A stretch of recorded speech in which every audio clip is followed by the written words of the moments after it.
저희는 나날이 지나는 방송 히바라치입니다. 오늘은 마블 코미스의 최강의 캐릭터이자 다중인격의 최고봉, 살아있는 군단으로 알려져 있는 리전의 모티브와 탄생 배경을 아주 자세히 살펴볼 생각입니다. 워낙 리전이라는 캐릭터가 인지도도 빈약하고 국내에 출판된 만화책에서도 거의 등장하지 않는 인물이기 때문에 오늘 글을 처음 들어본 분들도 많을 것이라고 예상이 되는데요. 그래서 간단하게 리전을 살펴보자면, 먼저 리전은 다중인격자로 수많은 자아들을 가지고 있습니다. 물론 데드풀도 여러 개의 자아를 가지고 있지만 리전이라는 캐릭터는 무려 1000명이 넘는 자아들을 보유한 적도 있기 때문에 감히 데드풀의 자아와는 비교도 안 되죠. 그리고 데드풀의 자아는 자아분열을 일으키거나 작은 소동을 일으키는 것에 불과하지만 그 반면 리전의 자아들은 각각 범우주적인 능력들을 보유하고 있기 때문에 이들 중 몇 명만 풀려난다고 해도 우주는 아주 난리가 날 거예요. 그래서 여러가지 이슈에서 리전은 엘더 갓들을 떼거지로 소멸시키거나, 참고로 여기에 등장하는 엘더 갓은 과거 아툼에게 엘더 갓들이 학살당할 때 다른 차원으로 도망쳤던 고대 신들로, 그때 살아남은 가이아와 오시트로, 세트, 크톤과 비교하면 힘이 많이 딸리는 존재들이죠. 하지만 이들도 고대 신인이만큼 매우 강력한 능력들을 보유하고 있기 때문에 그들을 소멸시킨 리전의 능력은 엄청나다는 것이죠. 아무튼 엘더갓과 고대 신에 대한 이야기는 마블 코미스의 신들과 종족은 어떻게 탄생했을까 라는 방송으로 아주 자세히 풀어놨으니 궁금하신 분들은 이 방송을 참고해주세요. 그리고 리전은 엑스맨들을 홀로 상대하는 것은 기본이고, 여러 평행 우주를 돌아다니면서 수많은 존재들을 말살했으며 유토피아에 있는 모든 엑스맨들의 기억을 조작하고 메인 우주를 작은 상자 안에 넣었으며 수백만 명의 사람들을 자폭 테러 집단으로 만들고 파리 시내에 수십억 마리의 벌레떼를 풀어놓는 등 스케일이 아주 큰 녀석이죠. 그래서 우주 제한급이 아니면 절대로 나타나지 않는다는 와처가 리전에게는 수십 명이 나타나는 일이 다반사인데요. 그럼에도 불구하고 이 캐릭터가 인기가 많은 이유는 상상을 초월하는 힘과 특이한 성격 때문이겠죠. 즉, 남을 돕는다고 돕지만 너무 힘이 세서 우주와 지구가 파괴되고 단지 사랑을 받고 싶었을 뿐이었는데, 항상 그의 곁에 있던 존재들이 몰살을 당하고 그 외에는 항상 골방에 틀어박혀 있는 특이한 친구가 바로 리전입니다. 히토코모리야 뭐야? 맞아요. 따라서 리전이 이런 녀석이구나 정도만 알고 이 방송을 보신다면 좀 더 이해가 빠르실 것 같네요. 아무튼 서론이 너무 길어져 버렸네요. 빨리 시작하시죠. 리전은 엑스맨 시리즈의 대표 작가인 클리스 클레어 몬트와 항상 새로운 기법으로 많은 사랑을 받아왔던 만화가 빌 생키에비치가 성경에 등장하는 리전을 모티브로 만들었는데요. 리전이란 단어가 라틴어로 레기온, 영어로는 리전, 한국어로는 군단이라는 이름을 가지고 있습니다. 물론 이 단어들이 의미하는 것은 여러분들이 알고 있는 군단이라는 의미와 같은데요. 그래도 리전을 정확하게 이해하려면 이 단어들을 살펴볼 필요성이 있죠. 먼저 성경에 등장하는 리전은 귀신의 군대를 의미하는데요. 이 단어는 마가복음 5장 9절과 누가복음 8장 30절에 꽤 자세히 서술되어 있습니다. 마가복음 5장 9절에 의하면 예수가 귀신 들린 자에게 내 이름이 무엇이냐 라고 물으시자 그는 소위는 군대입니다. 왜냐하면 저희는 수가 많기 때문이죠. 귀신 들린 자이기 때문에 좀 음침하고 좀 사이코적인 그런 이미지로. 오케이. 소위는 군대입니다. 왜냐하면 저희는 수가 많기 때문이죠. 라고 대답을 하는데요. 이때 예수님은 그에게 명령하여 지나가던 돼지 무리에 귀신들을 넣으시고 돼지들은 즉시 강물로 뛰어들어 죽음을 당했는데요. 이때 돼지들의 수가 무려 2000마리에 달했다고 하죠. 그리고 누가복음 8장 30절에서도 예수가 내 이름이 무엇이냐 라고 물으시자 그자 역시 내 이름은 군대니 우리가 많은 민입니다. 라고, 일본 사람 같잖아. 그런 물이다.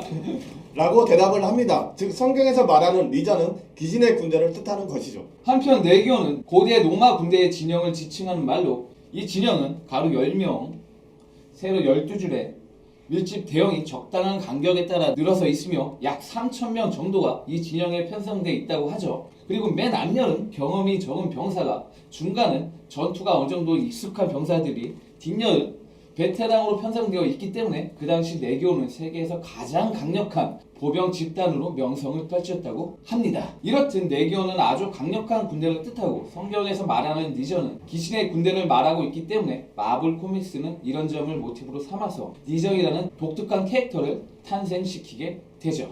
그래서 리전은 정신분열증과 다중인격을 바탕으로 자신의 내면에 수많은 자아를 만들어내게 되었고, 이렇게 탄생한 자아들은 리전의 군대가 되어서 리전을 1인 군단으로 만들어 주었는데요. 문제는 리전 안에 있는 자아들이 끊임없이 리전을 차지하려고 싸우고 있기 때문에 평소 리전의 모습은 마치 성경의 귀신 들린 자와 매우 비슷한 모습을 하고 있습니다. 그리고 리전의 자아들은 열 몇 명이 아니라 수백에서 1000명에 이를 정도로 매우 많은 수를 자랑하며 각각 범우주적인 능력들을 보유하고 있기 때문에 리전은 신을 능가하는 힘을 보유하고 있는데요. 공교롭게도 이 모습은 과거 전 세계를 호령했던 로마의 군대, 즉 레기온과 많이 닮아 있습니다. 즉 마블 코믹스는 초창기에 구상했던 리전의 모티브를 캐릭터에게 적절하게 접목시킴으로써 리전이라는 아주 강력한 존재를 탄생시킨 것이죠.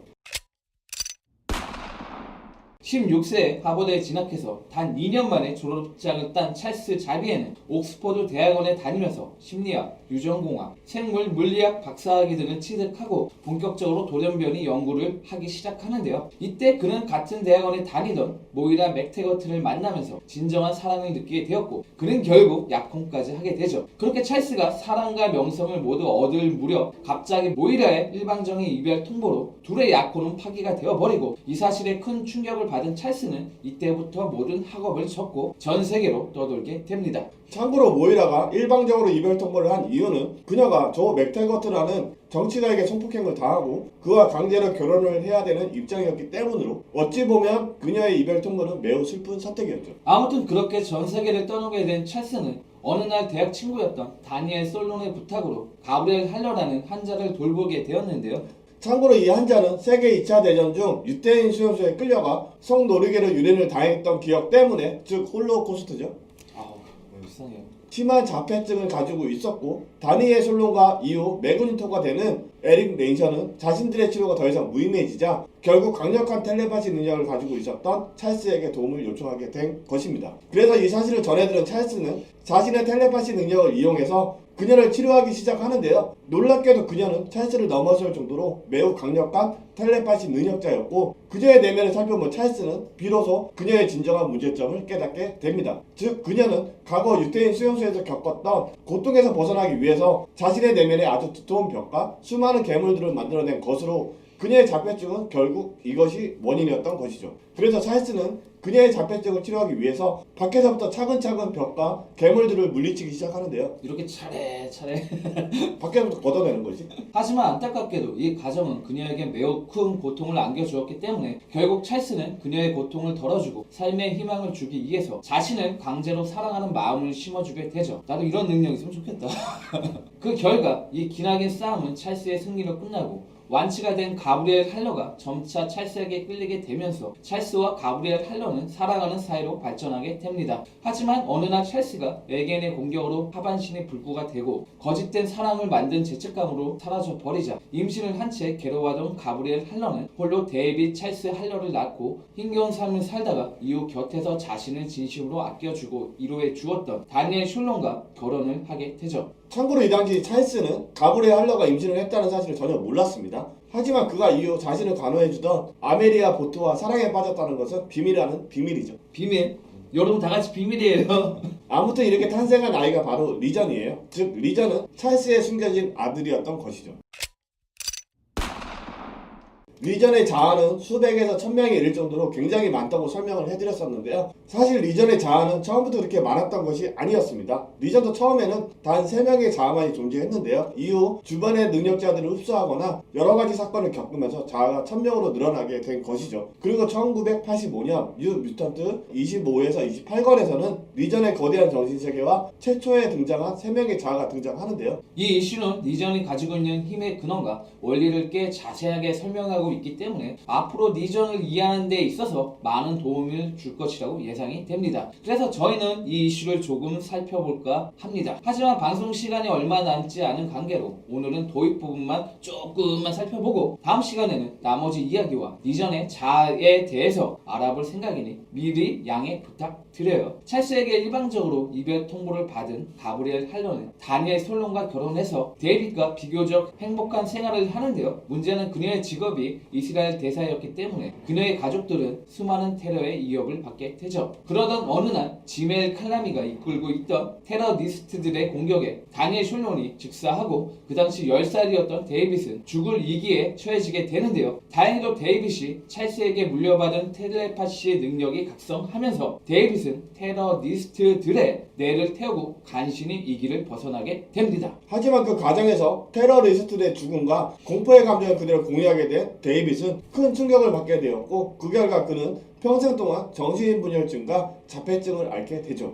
그러자 가브리엘 할러는 데이빗의 치료를 위해서 온갖 방법을 동원하는데요. 안타깝게도 갈수록 데이빗의 상태가 나빠지기 시작했고 급기야 더 이상 치료할 것마저 없어지게 되죠. 왜 닥터 스트레인지가 생각나지? 그러니까요. 똑같아. 하지만 자신의 아들을 결코 포기할 수 없었던 가브리엘 할러는 결국 마지막이라는 심정으로 돌연변이 연구의 대가로 알려진 모이라 맥테거트를 찾아가 제발 자신의 아들을 살려달라고 예언해 보지만 데이빗이 과거 자신이 사랑했던 찰스의 아들이라는 사실을 알게 된 모이라는 그녀의 부탁을 단호하게 거절해 버립니다. 안 돼! 막 이런 거잖아.